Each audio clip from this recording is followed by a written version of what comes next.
ಇಲ್ಲಿಗೆ 4:15 ಮೇಲ್ ಬಂದ್ವಿ. 4:15 ಕ್ಯೂ ಅಲ್ಲಿ ನಿಂತಿದ್ದು ಇವಾಗ ದರ್ಶನ ಆಗಿ ಬರ್ತಾ ಇದೀವಿ. ಆದ್ರೆ ಮೀಡಿಯಾದ ಮುಂದೆ ಮಾತ್ರ ಯೂಟ್ಯೂಬ್ ಅಲ್ಲೆಲ್ಲ ಬೆಟ್ಲತ್ಕೋ ಬರೋರ್ಗೆ ಡೈರೆಕ್ಟ್ ದರ್ಶನ ಅಂತ ಅಂದ್ರು. ಮಿನಿಮಮ್ ಅಂದ್ರು 5 ರಿಂದ 6 ಅವರ್ ಕಾದಿದೀವಿ ಸರ್.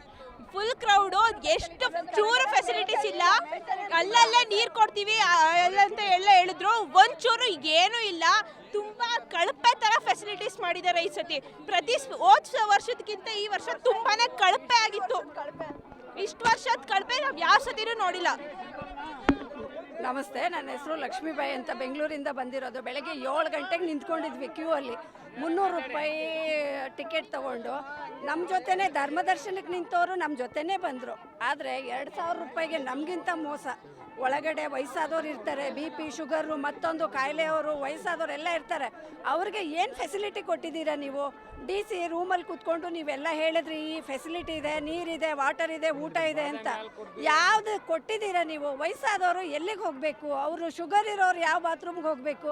ಯಾಕೆ ಈ ಥರ ಕಳಪೆ ವ್ಯವಸ್ಥೆ ಮಾಡಿ ದೇವ್ರನ್ನ ಸೇಲ್ಗಿಟ್ಬಿಡಿ. ಕಾಂಗ್ರೆಸ್ ಸರ್ಕಾರದ ಮಾತು ಕೇಳಿಬಿಟ್ಟು ದೇವ್ರನ್ನ ಸೇಲ್ಗಿಟ್ಬಿಡಿ, ಅವಾಗ ನಿಮಗೆ ಸರಿ ಹೋಗುತ್ತೆ. ಯಾಕೆ 2000 ಹೆಣ್ಮಕ್ಳಿಗೆ ಕೊಡ್ತಾ ಇದ್ದೀರಾ, ಅದನ್ನು ಈ ರೂಪದಲ್ಲಿ ಕಿತ್ಕೋತಾ ಇದ್ದೀರಾ? ಇದು ಅನ್ಯಾಯ, ತುಂಬ ಮೋಸ, ತುಂಬ ಅನ್ಯಾಯ. ದಯವಿಟ್ಟು ದೇವ್ರನ್ನ, ಧರ್ಮದರ್ಶಿಗಳನ್ನು ಧರ್ಮದ ಕಾರ್ಯವಾಗಿ ಧರ್ಮಕ್ಕೋಸ್ಕರ ಅಂತ ದೇವ್ರನ್ನ ಉಪಯೋಗಿಸ್ಕೋಬೇಕೇ ವಿನಃ ಈ ಥರ ಅದನ್ನು ಮಾರಾಟಕ್ಕಿಡೋ ಅಂಥ ಕೆಲಸ ಮಾಡಬಾರ್ದು. ದಯವಿಟ್ಟು ಇನ್ನು ಮುಂದೆ ಆದರೂ ವಯಸ್ಸಾದವ್ರಿಗೆ, BP ಶುಗರು ಕಾಯಿಲೆ ಇರೋರಿಗೆ ಒಂದು ವ್ಯವಸ್ಥೆ ಅನ್ನೋದನ್ನು ಕಂಟಿನ್ಯೂ ಮಾಡಿ.